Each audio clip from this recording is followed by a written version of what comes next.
Warga yang tinggal di bantaran Sungai Musi kembali mengeluhkan persoalan sampah yang terbawa arus sungai saat air pasang dan kini berserakan di permukiman warga ketika air mulai surut.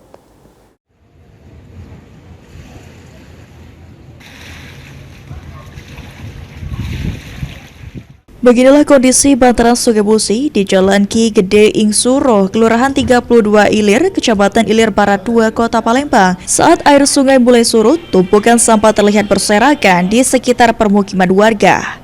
Sampah-sampah tersebut terbawa arus Sungai Musi ketika air pasang, mulai dari plastik rumah tangga, botol bekas, styrofoam, hingga potongan kayu. Salah satu warga Firdaus mengaku kondisi ini sudah lama terjadi dan semakin parah dalam beberapa waktu terakhir.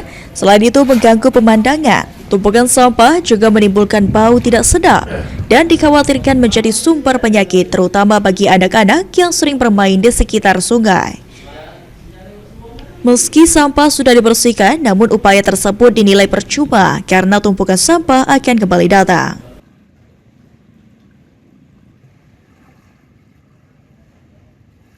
Gitu pada saat air surut ini kak, mana kak? Ya, kami ini kan agak susah lah kalau dia surut ini kan meninggalkan sampah yang di pojok-pojok ini rambai ini. Kalau kan kita kalau ini kan masih dikeluhkan lagi karena kalau sedang itu kan kaki ini sering gatal. Kalau bisa pemerintah bisa bantu untuk menanggulangi sampah-sampah ini. Bagaimana ini untuk menghilangannya tuh kan? Apa bantu apa alat-alat untuk ini kan? Bersihan ya? Ya. Itu sampah apa kak yang ini kak? Banyak ini sampah kota-kota buang tanggo ini.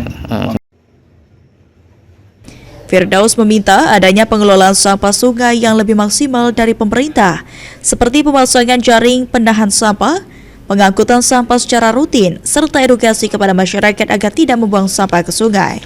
Suryadi, PAL TV.